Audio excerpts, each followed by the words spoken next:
Значит, вот что на этом графике. Здесь годы по горизонтали, да, с 67 по 85. Это данные. А здесь смертность от всех причин на 100 тысяч населения. Вот показатели смертности. 300, 400, 500, 600, 700 и так далее. До 1300. Понятно, да? Данные из ежегодника мировой санитарной статистики Всемирной организации здравоохранения, издающейся в Женеве с 1970 года. Это вот кривая солнечной активности, среднегодовая. Красная жирная линия. Ну, это вот смертность, вот от всех причин, так сказать, вот медицина. Вот берем две страны, совершенно с одинаковым уровнем жизни, с уровнем питания, уровнем здравоохранения, ну, все там у них одинаково. Это Нидерланды и Бельгия. Посмотрите, в Нидерландах смертность колеблется в районе 800-900, ну, колеблется она в соответствии, видите, с солнечной активностью в значительной степени. Тут к минимуму, тут вот здесь, когда она там возрастает немножко, вот она так обтекает. И вот Бельгия. В Бельгии, видите, смертность, соответственно, в 1,5 раза выше. От чего это зависит? Естественно, что не от здравоохранения, а от расстояния от тех или иных, опять-таки, гравитационных электромагнитных полюсов. Значит, возьмем другую страну. Грязную, вшивую, вонючую Никарагуа. Вот она, красная линия, вот это вот пунктирует. Это вот уровень Никарагуа. Ну, во-первых, видите, она, соответственно, падает. Опять, ну, и меняется в соответствии с солнечной активностью. И плюс, значит, вот посмотрите, смертность, значит, здесь. Она с 600 упала до менее чем 400 в 1978 году. Вот для сравнения уровень смертности в Мексике. Ну, это, правда, 1974 год. Ну, тут разница не очень большая. Это вот уровень США. Понятно? Это уровень Барбадоса. То есть США где-то на уровне Барбадоса. Там похуже, чем в Нидерландах, намного хуже, чем в Никарагуа. Так сказать, но получше, чем в Бельгии. Все обычно говорят про Японию, но уровень Японии тоже где-то порядка 800-900, где-то на уровне Нидерландов. Вот. Поскольку это все от медицины не зависит, это зависит от состояния электромагнитных полей гравитационных и то, как их используют люди. Но они их никак не используют. Люди вот не вылечиваются, а люди выздоравливают. Это процесс стихийный происходит. Вот. А его можно сделать осмысленным и целенаправленным, и, соответственно, получать огромный экономический эффект. Ну, по одним только Соединенным Штатам Америки, американцы в год тратят на свое здравоохранение 700 миллиардов долларов. Вот если взять аппендицит 1978 года, то в Никарагуа и в США смертность от аппендицита была одинаковая. По 0,3 на 100 тысяч населения. В итоге, значит, ежели в Штатах вырезают аппендицит за 3000 долларов, а в Никарагуа, ну, максимум долларов за 30, значит, соответственно, никаруганская медицина, вшивая, грязная, вонючая, с необразованными врачами и медсестрами, эффективнее оказывается в 100 раз. А по ишемии сердца в 5770 раз, поскольку смертность от ишемии там 57,7 раз на 100 тысяч населения была ниже. Ну, чтобы было уж не окончательно понятно, что все зависит от географического положения, это вот уровень соседней с Никарагуа Гватемала. Так что она сначала была похуже даже, чем в Бельгии, потом почти приблизилась к Нидерландам. Ну, значит, отсюда возникает целый ряд, ну, просто возникает принципиально новая медицина. В чем она принципиально новизна? Заключается в том, что возникает медицина теоретическая, основанная не на эмпирических каких-то методах проб и ошибок, так сказать, методом тыка действия. Где-то что-то получается, где-то что-то не получается, а в итоге в целом, так сказать, в массе своей не получается, как из этого все. Вот. А медицина основана на точных теоретических расчетах. Когда известно, где придет к людям исцеление, а где не придет. Вот. Ну, что касается экспертов и экспертизы, мне обычно всегда предлагают там справки, вы, так сказать, от тех врачей, от этих. Валерий Анатольевич, вы уж не сердитесь, не обижайтесь. Но вот из этого следует, что во всем мире, к сожалению, нет ни одного специалиста, который бы мог это оценить.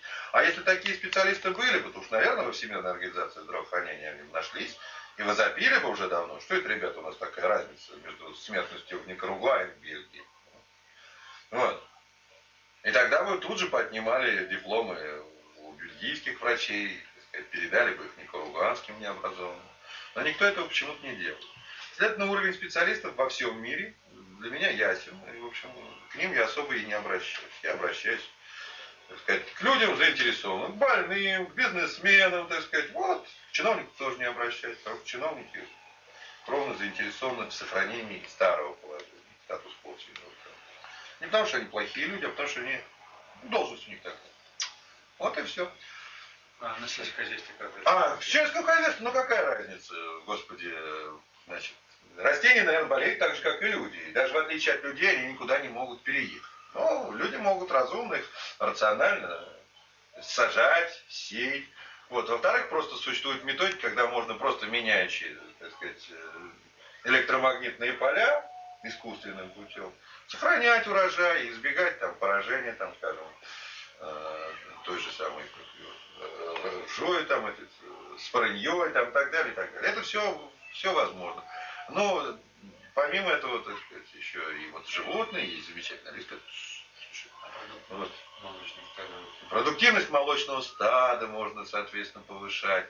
Или хотя бы избегать, опять-таки, эпидемий, вовремя отгоняя скот там в нужное место и так далее. Тут возникает масса всяких вариантов и просторов в сельском хозяйстве. Значит, это можно применять и приложить и к градостроению. Значит, это можно, соответственно, рационально размещая жилища, зная, где строить общественные здания, а где строить жилье, где нельзя принципиально строить жилье. За счет этого можно резко понизить заболеваемость и смертность. Вот. И опять сэкономить большие деньги. Рациональное размещение дорог, предотвращение автомобильных катастроф, поскольку это тоже связано. Вот.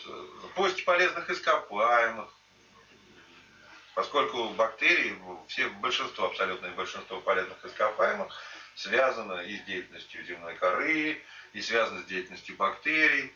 Ну, допустим, залежи серы, да, серные бактерии все образовывают. Бактерии в определенных местах опять-таки живут и, так сказать, очень активно размножаются с огромной скоростью, превышающей скорость, так сказать, в обычных условиях там, в десятки раз и в сотни раз. Значит, соответственно, и залежи возникают десятки и сотни раз выше. И, соответственно, залежи тоже размещаются.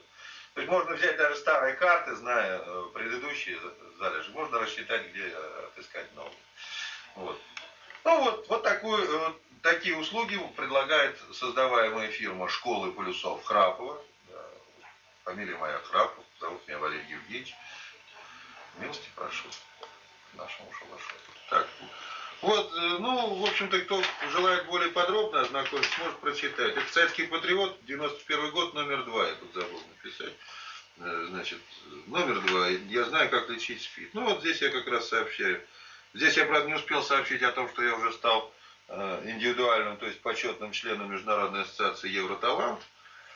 Вот, со штаб-квартиры в Страсбурге, значит, приезжал к нам президент этой ассоциации Луи Назарет. Ну вот он меня без всякого долларового взноса принял индивидуальным членом.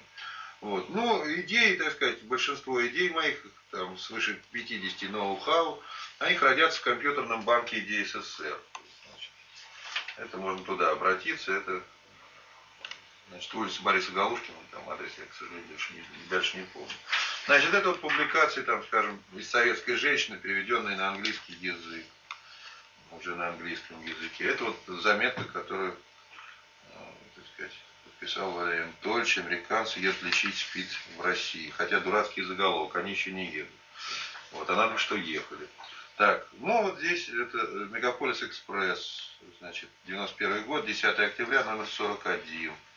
Значит, и тысячи ищет спасения на суше. Зачем? Как раз здесь я привожу цифры, которые показывают преимущество никарагуанской медицины перед американской. Так, значит, ну, что касается других, да, ну, это мы уже видели, значит, снимите черные очки, это такое вот издание, 1/8 часть издания посвящена, значит, моей теории. Это вот, называется она «Твои возможности человека». Это новое издание, я его даже рекламировать не хочу, потому что они все это сделали очень плохо и неряшливо. Так, но тем не менее, такое тоже природе существует. Значит, скоро выйдет публикация в журнале «Чудеса и приключения», издаваемая Захарченко. Так, еще где-то тут у меня папочка была, я забыл. Сейчас я принесу еще. Понравилось? Да. Да, это вот публикация, значит, совершенно секретно, 5-й номер, 91 год. С портретом. Так, ну вот самая главная публикация, конечно, то есть самый... вот еще куранты. Тут нормальный заголовок дали. Вот. Его ждет Нобелевская премия. Так, можно покрупнее показать. Вот. Это вот та историческая заметка, значит, с которой все началась эпопея по телефону. Это не больше ни рака, ни СПИДа. Это собеседник.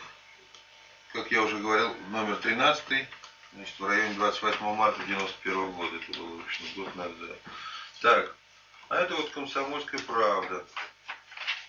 Значит, 4 августа 90 года уже. Скоро 2 года будем праздновать. Значит, покупайте подводные лодки, ибо по теории, ну, вот этот дурацкий заголовок, он, в общем-то, загубил и материал, и успех этой публикации. Вот. Ну и, так сказать, скоро выйдет брошюра, скоро выйдет книга, значит, где я это более подробно, обстоятельно излагаю. Вот. Но помимо книги нужны вот. Да, еще забыл сказать, что может сложиться впечатление, что надо эвакуировать население куда-то очень далеко. Ну вот своего собственного сына, значит, и себя я лечил, передвигаясь буквально на 5 автобусных остановок, а затем просто передвигаясь внутри квартиры. Правда, тут уже что-то заляпано. Вот. А потом я вот тут еще солнечную активность подверстал. Смотрите, Валерий Анатольевич, я победил солнечную активность. То есть, если там проследовалось на том графике, так сказать, зависимость от солнечной активности, то здесь, вот видите, оно даже и не зависит.